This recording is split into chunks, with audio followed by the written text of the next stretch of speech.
The coffee was still warm when Sarah Chen disappeared.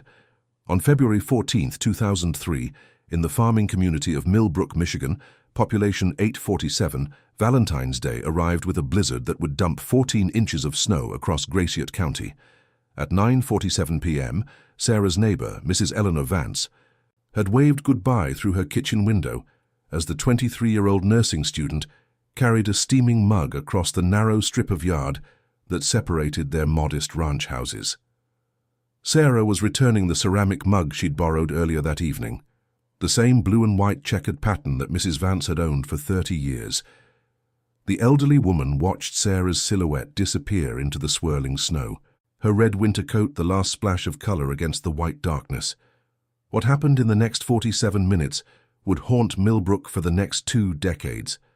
Sarah's boyfriend, Derek Martinez, called the Gratiot County Sheriff's Department at 10:34 p.m., his voice cracking as he reported that Sarah had simply vanished. He'd been waiting for her to return from next door, he explained to Deputy Wallace, becoming increasingly worried as the storm intensified. When he finally trudged through the knee-deep snow to Mrs. Vance's house, she told him Sarah had left nearly an hour earlier. Derek had immediately run back to their shared rental house, calling her name, searching every room, every closet, even the basement crawl space where they stored Christmas decorations and old textbooks. The front door was locked from the inside. The deadbolt Sarah had insisted they install after a rash of break-ins the previous summer was engaged. The back door remained secured with the chain lock still in place. Every window was latched tight against the February cold, their aging frames sealed with the plastic sheeting Derek had carefully installed in November.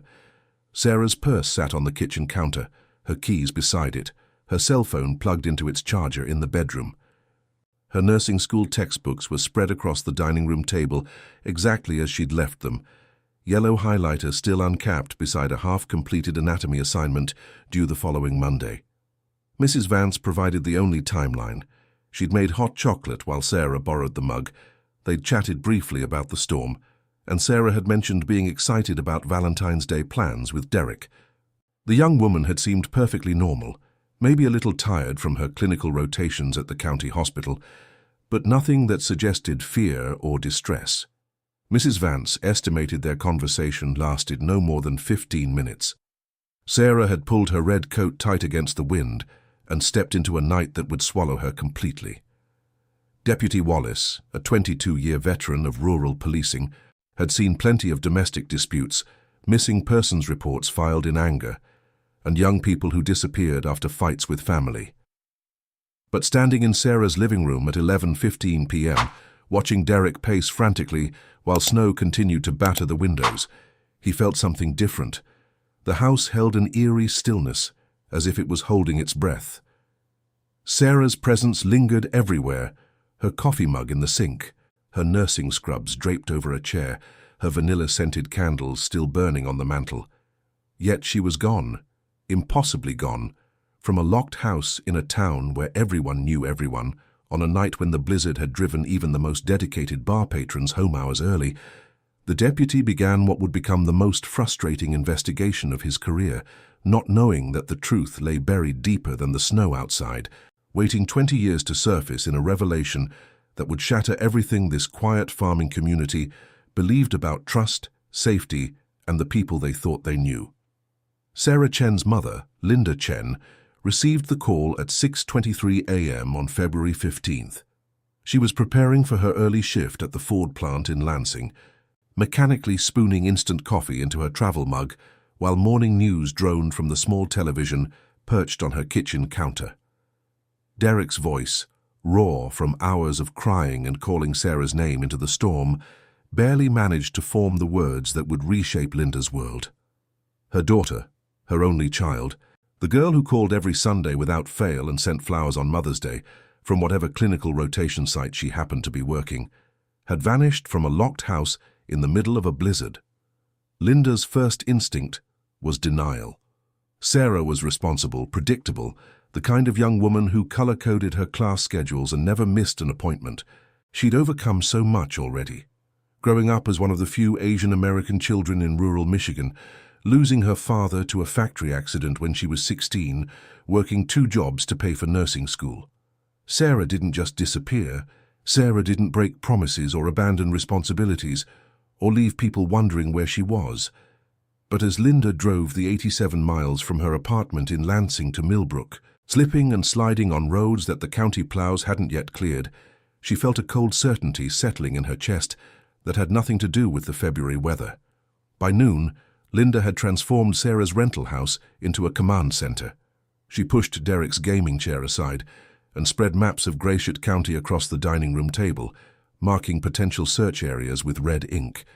She called in sick for the first time in 3 years, then called her supervisor back to explain she might need extended leave.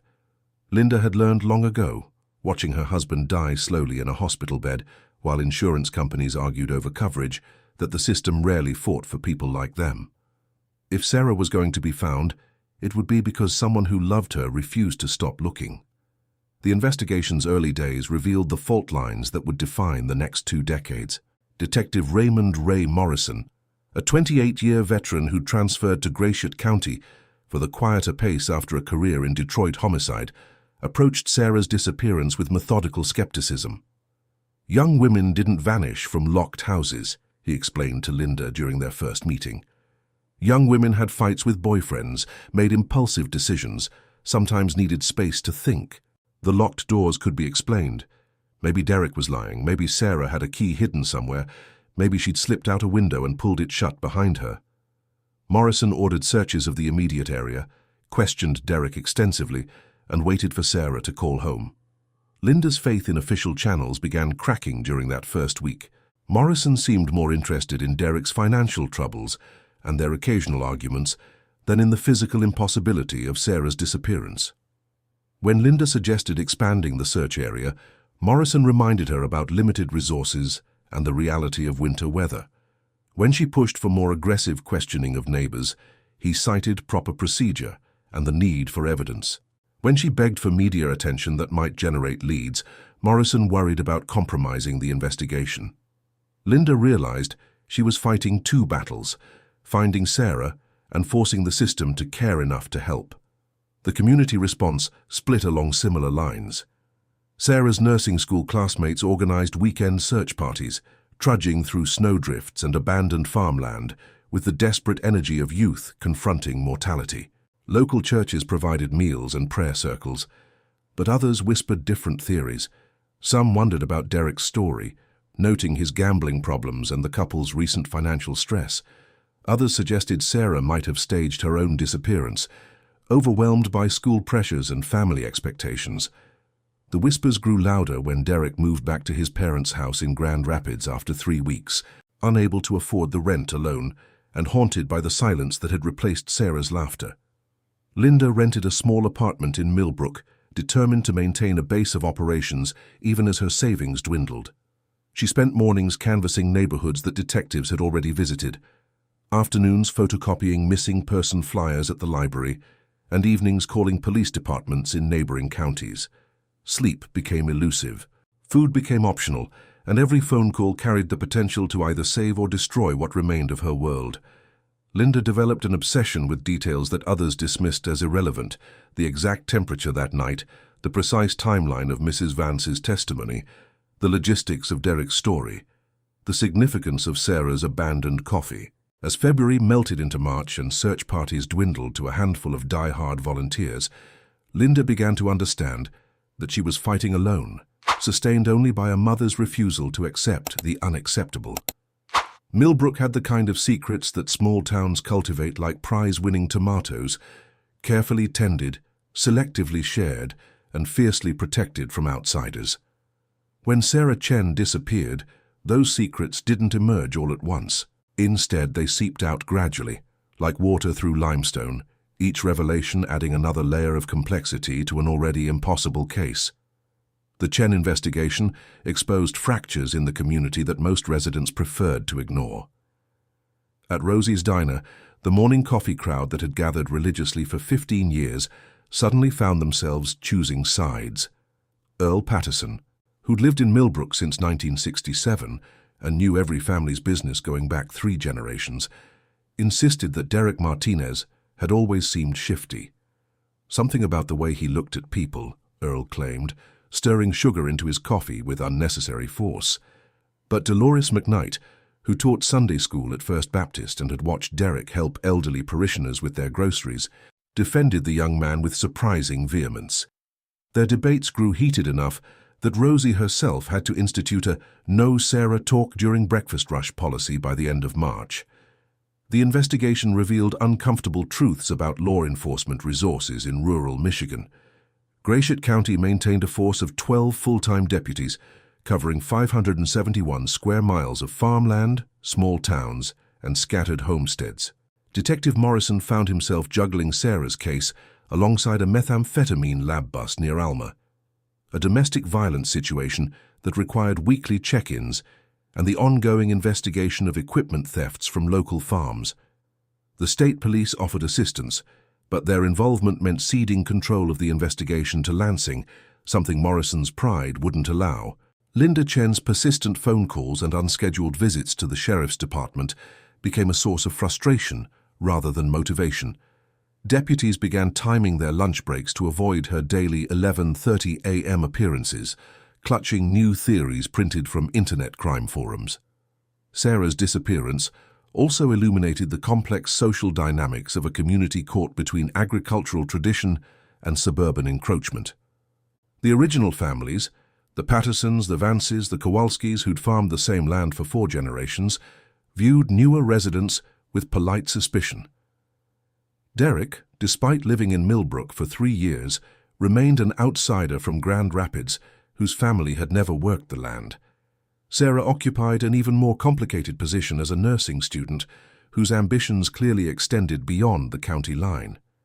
Some long-time residents whispered that maybe she'd simply decided small-town life wasn't for her, that the locked doors and mysterious circumstances were elaborate staging designed to avoid hurting Derek's feelings.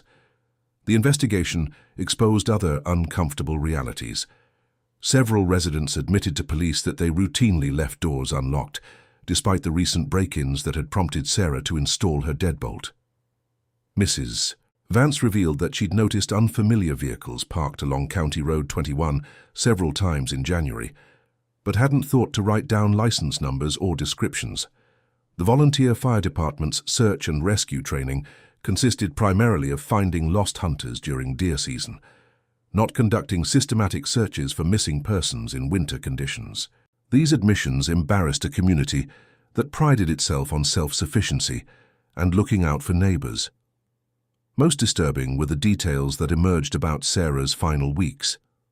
Classmates from her nursing program revealed that she'd seemed increasingly anxious about something she wouldn't discuss. Her supervisor at the county hospital mentioned that Sarah had asked several unusual questions about patient confidentiality and reporting requirements. 3 different residents recalled seeing Sarah having what appeared to be an intense conversation with someone in the parking lot outside Millbrook Market during the first week of February, but no one could identify the other person or recall specific details about what they'd witnessed. The town's response to media attention further revealed its protective instincts. When a television crew from Lansing arrived in early March to film a segment about Sarah's disappearance, many residents suddenly became unavailable for interviews. Store owners claimed to be too busy to talk. Neighbors developed selective amnesia about timeline details they'd freely shared with police. The reporter, frustrated by the wall of silence, characterized Millbrook as a community more interested in protecting its reputation than finding a missing young woman. The broadcast aired during the dinner hour on a Tuesday evening, ensuring that everyone in town watched their neighbors' faces as carefully as they listened to the reporter's words, looking for signs of betrayal or secrets finally exposed. The crime scene photographs from February 15, 2003, captured a world transformed by winter's violence. Deputy Wallace had arrived at Sarah Chen's rental house just after sunrise, his department-issued camera producing stark black-and-white images that would be scrutinized for decades. The blizzard had finally exhausted itself, leaving behind an eerily pristine landscape where every footprint, every disturbance, every anomaly stood out against the unmarked snow like evidence written in a language investigators couldn't yet read. The photographic record began with the house itself, a modest single-story ranch typical of 1970s construction, its brown aluminum siding and narrow windows, giving it the anonymous appearance of temporary housing. Snow had drifted against the north wall, reaching nearly to the windowsills, while the wind had scoured the south side almost clean. Wallace documented every angle, every door, every possible entry point. The front door showed no signs of forced entry, its steel frame intact and deadbolt functioning normally. The back door revealed the same story, secure, undisturbed, the chain lock still engaged exactly as Derek had found it. Windows remained latched from the inside, their ancient mechanism stiff with cold and paint, but clearly undamaged. The most crucial evidence lay in the snow itself, though its significance wouldn't be fully understood for years. Wallace methodically photographed every set of tracks in the immediate vicinity of the house. Derek's size 11 boots had left deep impressions between his car and the front door, with additional tracks showing his panicked search around the building's perimeter when he realized Sarah was missing. Mrs. Vance's smaller footprints created a neat path between her kitchen door and the property line where she'd handed Sarah the borrowed mug. But Sarah's tracks told a different story entirely. Her footprints, clearly defined in the fresh snow, showed her journey from Mrs. Vance's house toward her own front door. The impressions were consistent with her size 7 winter boots, the treads leaving distinctive waffle patterns that Derek immediately recognized. Forensic photography captured each step in precise detail, measuring stride length and depth, documenting the way her right foot turned slightly outward due to an old ankle injury from high school basketball. But approximately 15 feet from her front door, Sarah's tracks simply stopped, not faded, not obscured by wind, but ended completely, as if she'd been lifted straight up into the storm-darkened sky. Crime scene technicians from the state police arrived on February 16th, with equipment better suited to urban investigations than rural Michigan winters. They collected snow samples from the area where Sarah's tracks ended, hoping to find some trace evidence that might explain the impossibility of her disappearance. The samples were carefully preserved and shipped to the state laboratory in Lansing, where technicians would search for hair fibers, fabric fragments, or chemical traces that might provide clues. The results, delivered 3 weeks later, revealed nothing but frozen precipitation and trace minerals, consistent with agricultural runoff. More sophisticated analysis focused on the snow itself as a timeline. Meteorological records showed that the blizzard had intensified around 9:00 p.m. on February 14th, with heavy snowfall continuing until approximately 3:00 a.m. on the 15th. The accumulation rate meant that any tracks made earlier in the evening would have been partially or completely obscured by morning, yet Sarah's footprints remained clearly visible, indicating they'd been made during the final hours of the storm. This timing corroborated Mrs. Vance's testimony about when Sarah had left her house, but it made the mystery of her disappearance even more profound. Inside the rental house, evidence collection revealed the eerie normalcy of a life interrupted mid-sentence. Sarah's anatomy textbook lay open to a chapter on cardiovascular system disorders, her handwritten notes filling the margins in her characteristic precise script. A half-eaten bowl of tomato soup sat cooling on the kitchen counter, the spoon still resting against its ceramic rim. Her cell phone showed no unusual activity, no calls, no text messages, no internet searches that might hint at plans or concerns. The last entry in her daily planner, written in blue ink that hadn't yet dried, simply read, V-Day dinner with D. Excited. Forensic examination of the house's interior produced results that were simultaneously thorough and frustrating. Fingerprint analysis revealed exactly what investigators expected. Sarah's prints throughout the residence, Derek's in common areas and the bedroom they shared, and a few additional prints belonging to landlord maintenance personnel. No signs of struggle, no evidence of forced entry or violent encounter, no indication that anything unusual had occurred inside the house. The scene suggested that Sarah had simply walked outside and vanished, leaving behind a perfectly preserved tableau of domestic normalcy. The physical evidence from February 2003 would be catalogued, analyzed and stored in the Gratiot County Sheriff's Department evidence room, where it would remain largely untouched for nearly 2 decades, waiting for technology and perspective that didn't yet exist to unlock its secrets.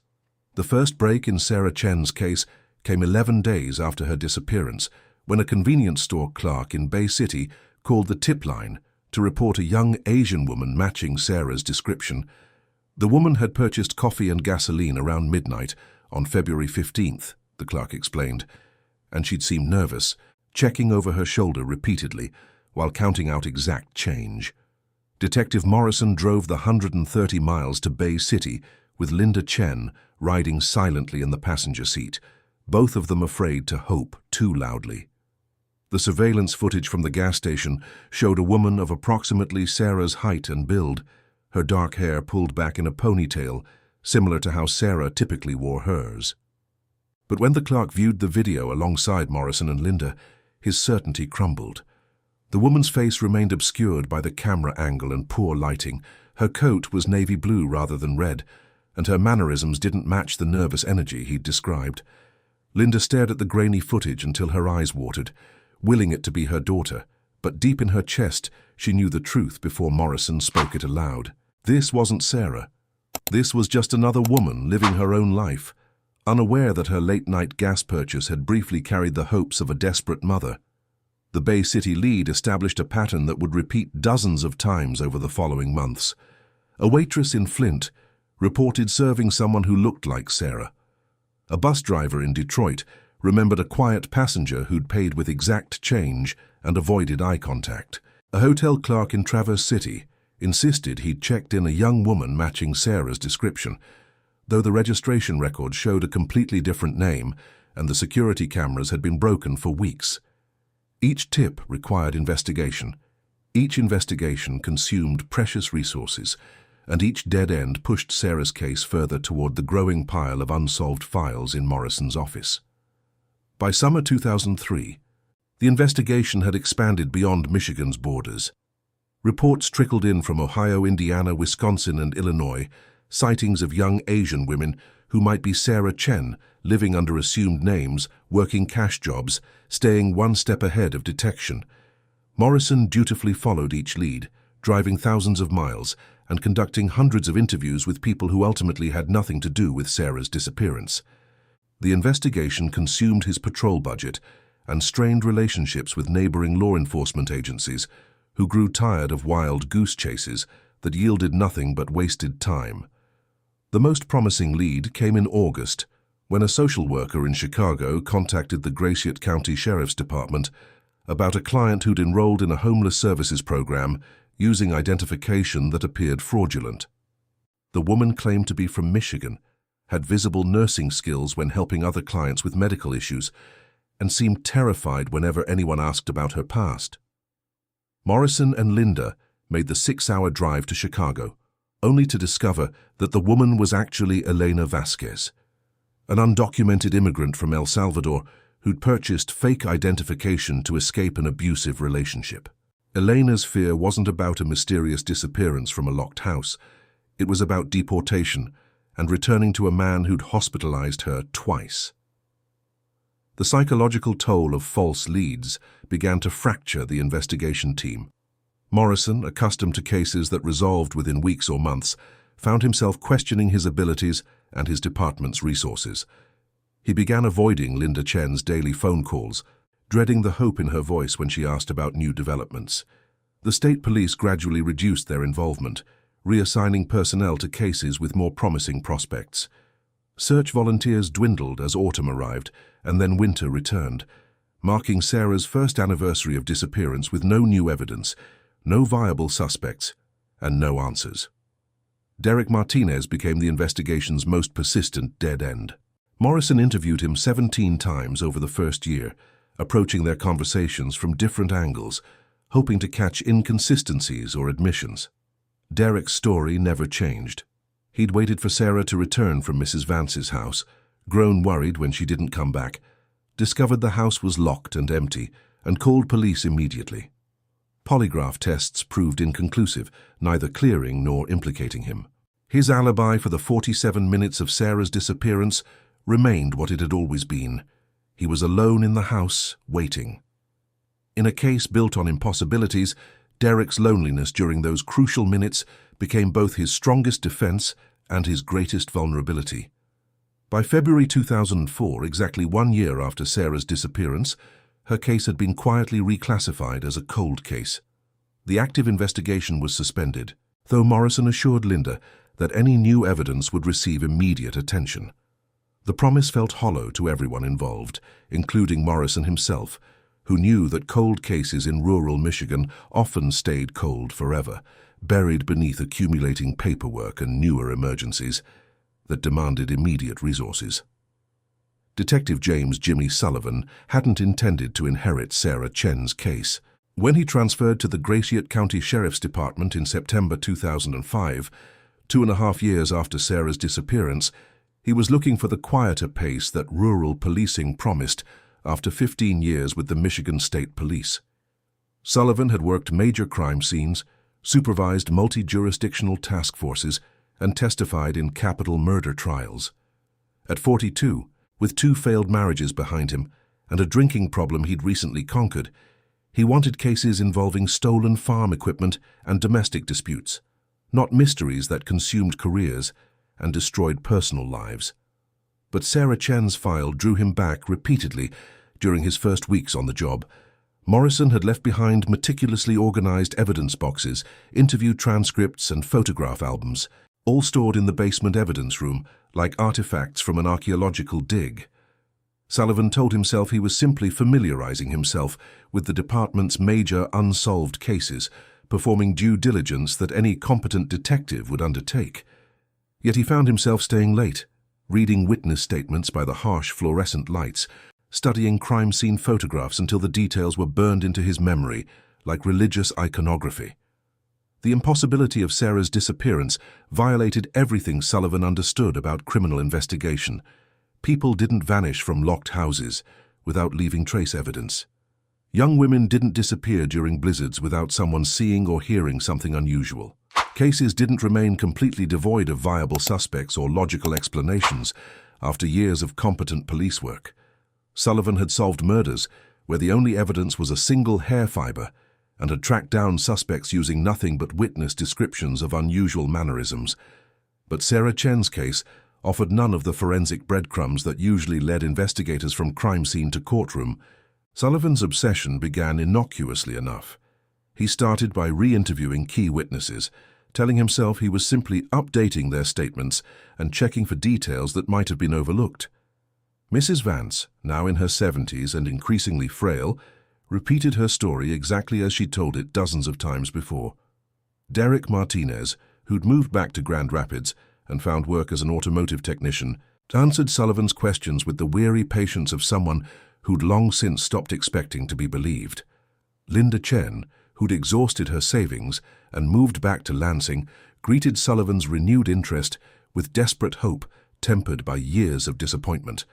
The detective's personal life began to reflect his professional preoccupation. Sullivan's modest rental house in nearby Ithaca became a secondary crime scene, its spare bedroom converted into an unofficial investigation headquarters. He tacked crime scene photographs to the walls, spread timeline charts across a folding table purchased from a garage sale, and filled filing cabinets with copies of evidence reports that he read and reread until the pages grew soft from handling. His refrigerator contained more takeout containers than fresh food, and his sleep became fragmented by dreams filled with footprints that ended in unmarked snow. Sullivan's colleagues began to notice his fixation. Sheriff Patricia Hayes, who'd hired him specifically for his experience with complex cases, initially encouraged his fresh perspective on the Chen investigation. But as months passed and Sullivan's attention to other cases suffered, she grew concerned about his mental health and professional effectiveness. Sullivan missed court dates because he was re-examining evidence. He arrived late for shifts after spending nights driving the rural roads around Millbrook, looking for details that previous investigators might have missed. His reports on routine cases grew perfunctory, while his Sarah Chen files expanded exponentially. The detective's breakthrough, or breakdown, depending on perspective, came during a January 2007 snowstorm that reminded him of the night Sarah disappeared. Sullivan had been examining the original crime scene photographs for what felt like the 1,000th time when something about the snow patterns finally clicked. The accumulation around Sarah's rental house wasn't random. It showed subtle signs of disturbance that the 2003 investigators had dismissed as wind effects. Sullivan spent the next 6 hours measuring angles and calculating wind speeds from Weather Service archives, eventually convincing himself that someone had deliberately altered the snow to obscure evidence. When Sullivan presented his theory to Sheriff Hayes, complete with meteorological charts and geometric calculations, she realized that Sarah Chen's case had claimed another victim. The detective who'd transferred to Gratiot County seeking peace had instead found a mystery that was slowly destroying his objectivity and his career. Hayes faced an impossible choice: remove Sullivan from the case he'd made his life's work, or watch a competent investigator disappear down the same rabbit hole that had frustrated Morrison and heartbroken Linda Chen. Sarah's case, it seemed, had the power to consume anyone who stared too deeply into its void, transforming rational professionals into obsessed seekers chasing shadows through endless Michigan winters.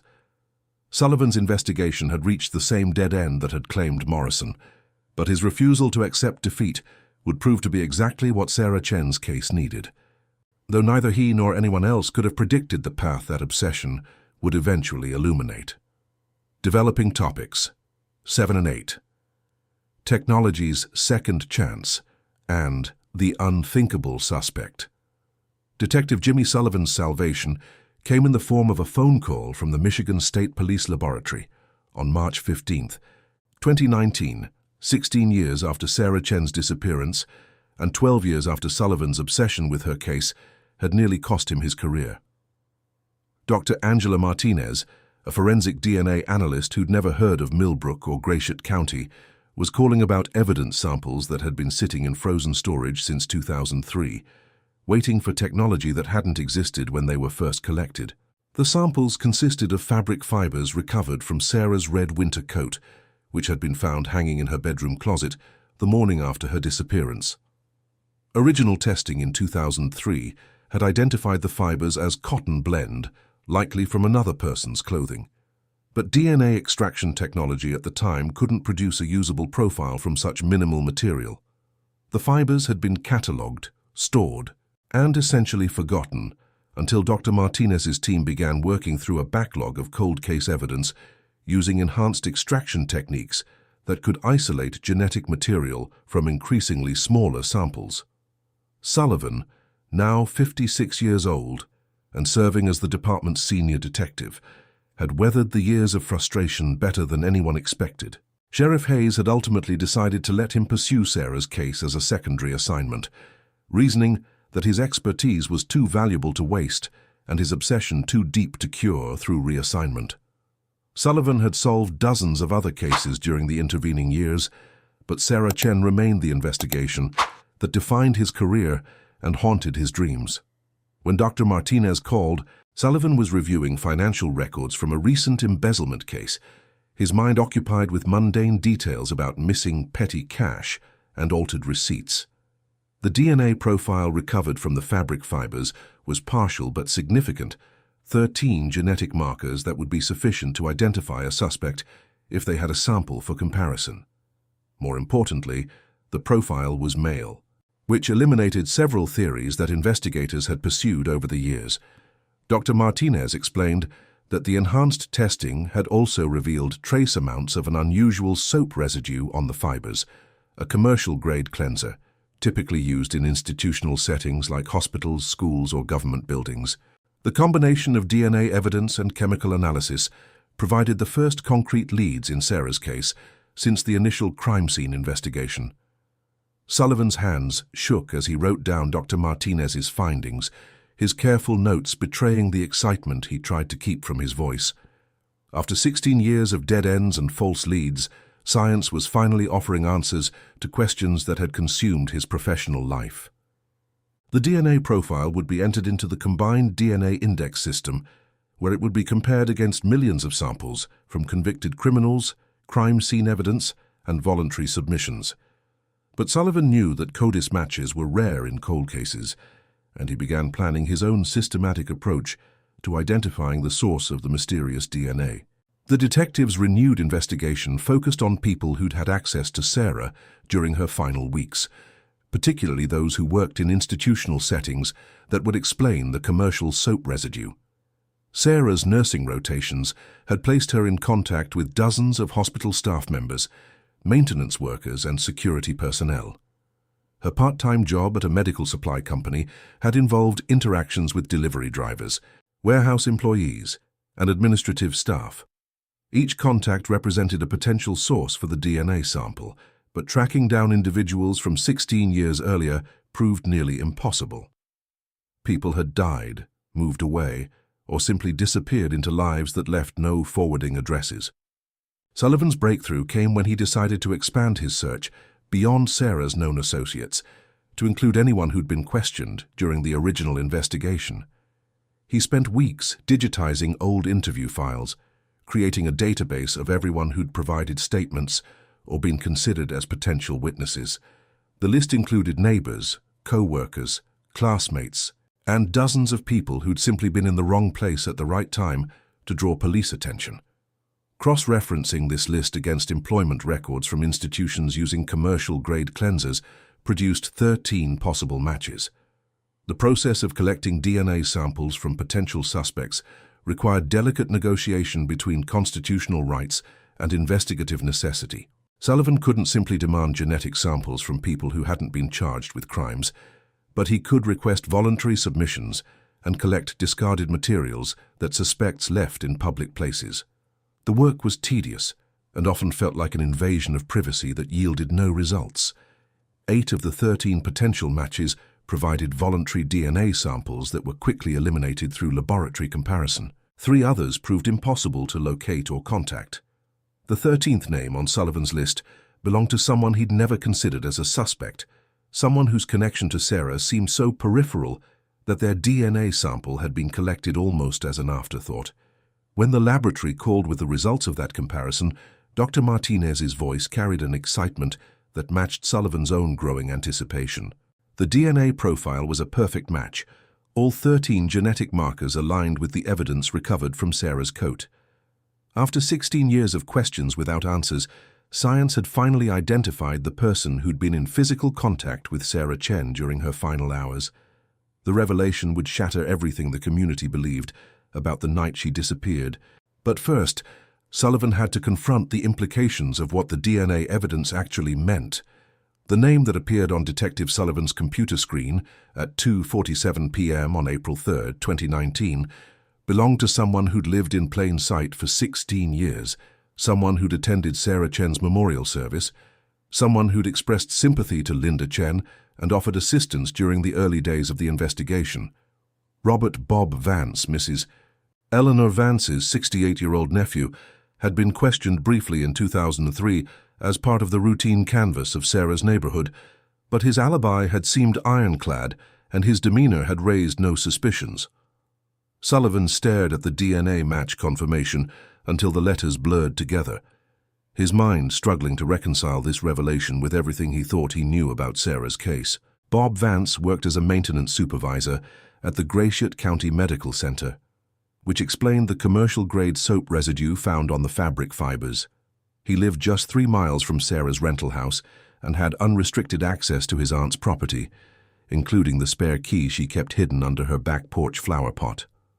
More disturbing still, Bob had been present in Mrs. Vance's kitchen on the evening of February 14, 2003, ostensibly helping his elderly aunt prepare for the blizzard by bringing her groceries and checking her heating system.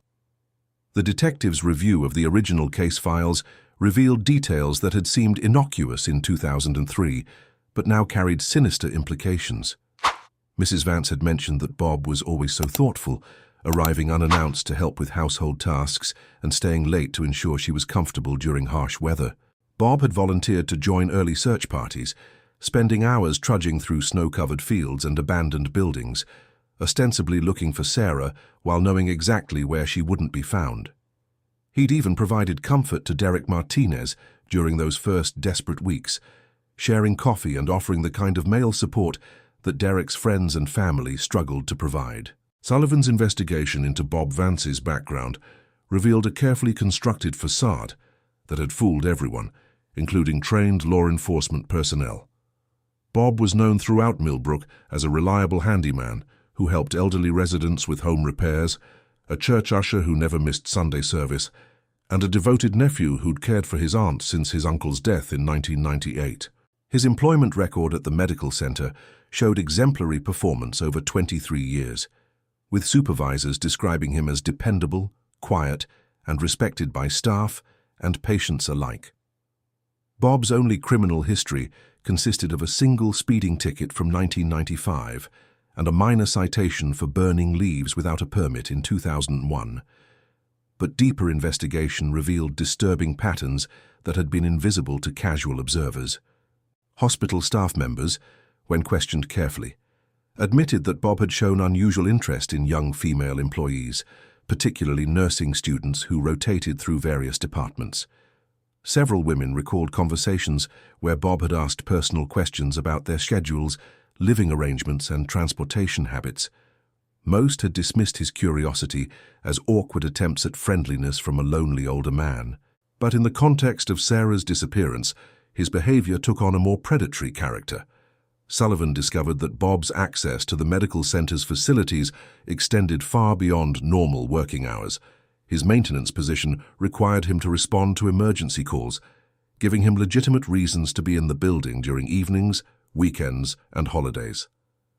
Security camera footage from 2003 had been routinely destroyed years earlier, but employment records showed that Bob had worked late shifts during January and February 2003, including the evening of Sarah's disappearance. Hospital policy allowed maintenance staff to use facility vehicles for emergency calls, providing Bob with transportation that wouldn't have been tracked or questioned during a blizzard. The most chilling discovery came when Sullivan examined Bob's relationship with his aunt more closely. Mrs. Vance, now 86 years old and suffering from early-stage dementia, had always portrayed her nephew as her protector and closest family member. But nursing home staff, where she'd lived since 2017, reported that Mrs. Vance sometimes became agitated when discussing her nephew, muttering about secrets and things Bob made me promise not to tell. Her condition made her an unreliable witness, but Sullivan wondered what truths might be trapped behind her deteriorating memory.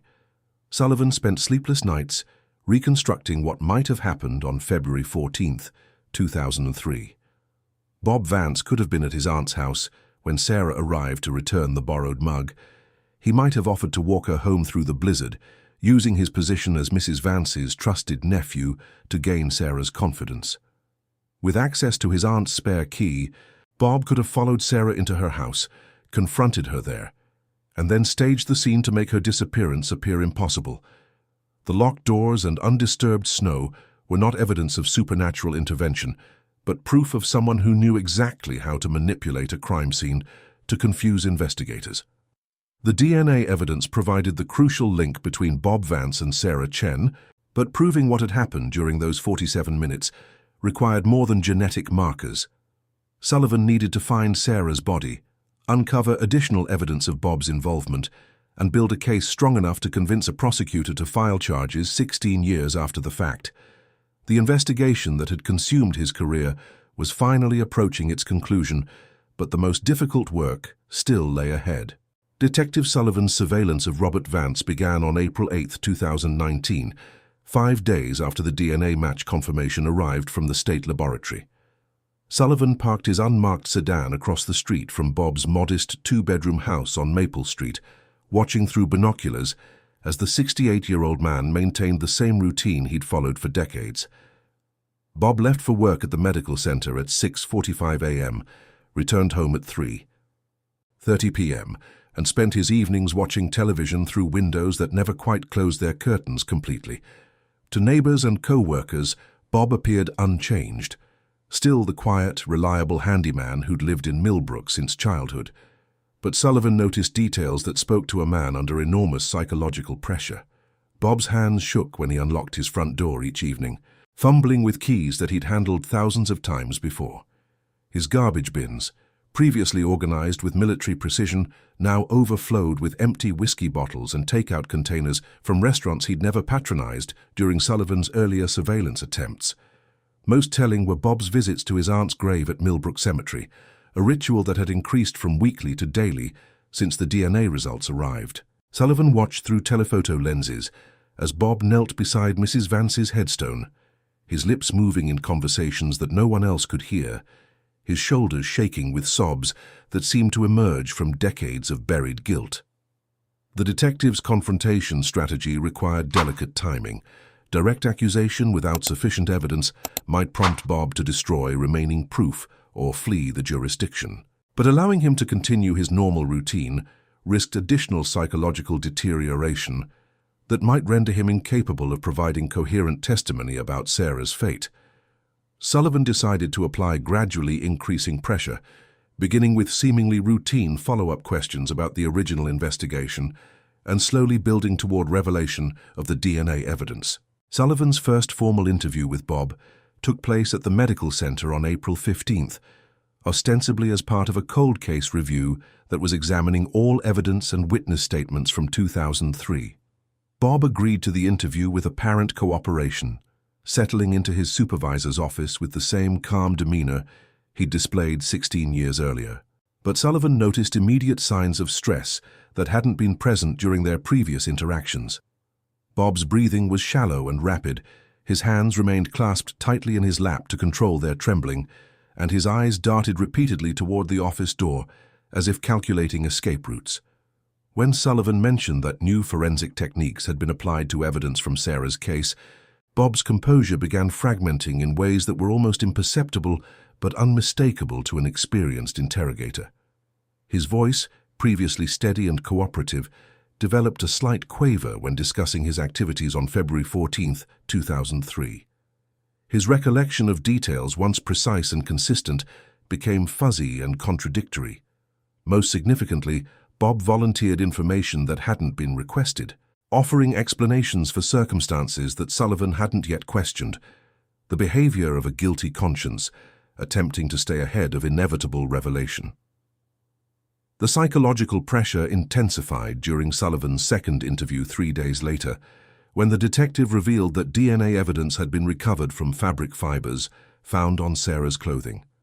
Bob's reaction was immediate and visceral, his face drained of color. His hands began trembling uncontrollably, and he excused himself to use the restroom, where Sullivan could hear him vomiting through the thin walls. When Bob returned, his carefully constructed facade was cracking visibly, revealing glimpses of the torment he'd carried for 16 years. Sullivan's breakthrough came during the third interview on April 22nd, when he informed Bob that the DNA profile had produced a match. The detective didn't immediately identify Bob as that match, instead watching as the 68-year-old man's psychological defenses finally collapsed completely. Bob's breathing became labored, his skin took on a grayish pallor, and his entire body began shaking as if he was experiencing a seizure. But instead of denial or demands for legal representation, Bob whispered words that Sullivan had been waiting 16 years to hear. "I never meant for it to happen the way it did. Sarah was such a sweet girl. She didn't deserve what I did to her." The confession that followed was fragmented and emotional, punctuated by sobs and long periods of silence, as Bob struggled to articulate actions he'd kept secret for more than half his life. But gradually, piece by piece, the truth about February 14, 2003, began emerging from the psychological wreckage of a man who could no longer carry the weight of his crime. The arrest of Robert Vance on April 24, 2019, shattered Millbrook's carefully maintained equilibrium like a stone thrown through stained glass. Sheriff Hayes had coordinated with the prosecutor's office to ensure that formal charges would be filed immediately after Bob's confession, but nothing could have prepared the community for the psychological earthquake that followed the revelation that Sarah Chen's killer had been living among them for 16 years, offering comfort to her grieving mother and participating in search parties for a young woman he'd already murdered. Linda Chen received the news at her apartment in Lansing, where she'd been preparing for another day at the factory, where she'd worked since exhausting her savings during the early years of Sarah's disappearance. Detective Sullivan called her at 6:30 a.m., his voice heavy with emotions he'd learned to suppress during decades of law enforcement work. Linda's first reaction was silence so complete that Sullivan initially thought the call had been disconnected. When she finally spoke, her words came in fragments, questions about evidence and DNA and whether Sarah's body had been recovered, interspersed with sobs that seemed to emerge from some place deeper than grief, a region of maternal anguish that had been frozen for 16 years and was now thawing with devastating intensity. Bob's confession had provided crucial details about Sarah's final moments, but his psychological breakdown made it impossible to determine which elements represented accurate memory and which were products of guilt-induced fantasy. He claimed that he'd followed Sarah from his aunt's house on the pretext of helping her navigate the blizzard, that he'd used Mrs. Vance's spare key to enter Sarah's rental house, and that he'd confronted her with sexual intentions that she'd rejected. The physical struggle that followed had ended when Sarah struck her head against the kitchen counter, an injury that Bob insisted was accidental, but which proved fatal within minutes. According to Bob's fragmented account, he'd spent hours in Sarah's house deciding what to do with her body, eventually loading her into his medical center maintenance truck and driving to a location he described only as where she could rest peacefully. His efforts to stage the scene had included locking all doors from inside before exiting through a basement window, then carefully obscuring his own tracks in the snow while preserving Sarah's footprints to create the impression that she'd vanished impossibly. The deception had required intimate knowledge of crime scene investigation, which Bob had acquired through years of watching forensic television shows and reading true crime books, an irony that wasn't lost on investigators who'd been mystified by the scene's apparent impossibility. The community's reaction to Bob's arrest revealed fault lines that had remained hidden for decades. People who'd known Bob since childhood struggled to reconcile the helpful handyman with the calculated killer described in police reports. Mrs. Patterson, whose late husband Earl had always distrusted Bob, told anyone who would listen that she'd sensed something wrong about him for years. But others, particularly elderly residents who'd relied on Bob's assistance with home repairs and maintenance, felt betrayed by their own judgment and questioned whether they'd ever really known anyone in their small town. Derek Martinez, now 39 years old and remarried with 2 children, learned about Bob's arrest through a phone call from his sister, who'd seen the news report on television. Derek's reaction combined relief, vindication, and a profound sadness that had nothing to do with Bob's guilt. For 16 years, Derek had lived under a cloud of suspicion, knowing that many people believed he was responsible for Sarah's disappearance, despite his consistent denials and cooperation with investigators. Bob's arrest finally cleared Derek's name, but it couldn't restore the years he'd lost to accusation and doubt, or the relationships that had been damaged by persistent whispers about his possible involvement. The investigation into Sarah's final resting place became Sullivan's most urgent priority, but Bob's mental state made it difficult to extract reliable information about the location where he'd disposed of her body. His confession contained references to peaceful water and where the old oak watches over everything, descriptions that could apply to dozens of locations within the rural county. Search teams equipped with ground-penetrating radar began systematic examination of areas that matched Bob's vague descriptions, while Sullivan continued interviewing him in hopes of obtaining more specific details about Sarah's burial site. The case that had defined Sullivan's career was finally approaching resolution, but the detective found little satisfaction in solving a mystery that had cost so many people so much over the course of 16 years. Sarah Chen was still missing, her family was still shattered by grief, and a community was still struggling to understand how evil could hide so effectively behind a facade of helpfulness and reliability. Bob Vance's arrest marked the end of the investigation, but it was only the beginning of a healing process that might take another 16 years to complete, if it could be completed at all.